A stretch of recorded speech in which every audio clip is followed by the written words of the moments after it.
and it doesn't make any sense? Well, here's one roundabout that actually deserves the title, even if it doesn't get it.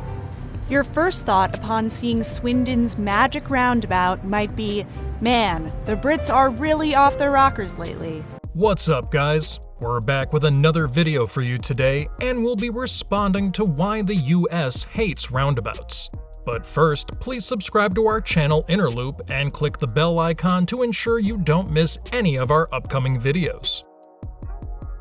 The roundabout is thought to have prospered in Britain because it demands the British virtues of compromise and cooperation, according to British journalist Stephen Beard. The roundabout's lack of popularity among Americans may be due to the country's more aggressive, confrontational culture. Drivers must yield to circulating traffic as they enter and exit at their desired street. Because drivers are forced to slow down upon entry, the collision rate drops. Over 3,000 British-style roundabouts have been constructed in the United States in the last decade, owing to their lower maintenance costs than traffic lights, and national resistance from Americans. I find the American roundabout experience to be a lot less stressful and death-defying than the British counterpart. For starters, American roundabouts, not to be confused with larger traffic circles such as DuPont in Washington, D.C., are frequently smaller and single-lane, implying that traffic moves slowly and there's no need to be concerned about needing to shift to the center if you're driving all the way around. Before you know it, you've gone all the way around. There are two-lane roundabouts which force drivers to select a lane based on their desired exit. In addition, American roundabouts do not come in litters. One is generally sufficient for the average car. Of course, roundabouts have one disadvantage in this country. Americans frequently have no idea what to do.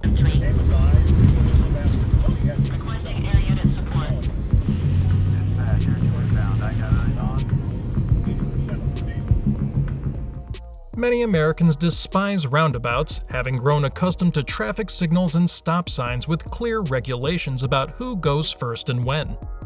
We have gotten accustomed to and at ease with binary on-off traffic control according to a 2009 Slate piece. Such signals, we believe, are more efficient than the fuzzy logic that governs roundabouts. Instead of depending on third-party signals, roundabouts require drivers to make their own decisions and judge the activities of others.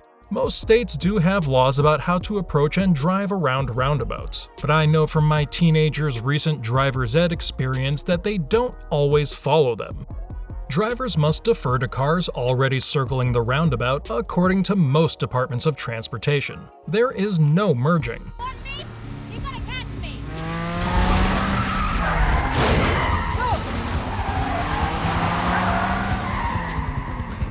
Despite your valid claim to the right-of-way as a result of being on the roundabout and approaching from the left, there is always the driver who stares you down and then speeds away.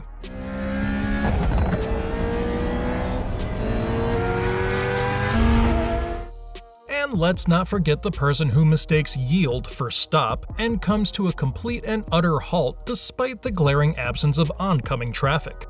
Pedestrian crosswalks located right close to the exits of many roundabouts in the United States add an element of hazard. You not only have to deal with drivers cutting you off to get out of the inside lane, but you also have to deal with someone in the middle of the road as soon as you pull off. Okay guys, thanks for watching. Let us know what you think in the comments and if you have any suggestions. Also, make sure you hit that like button.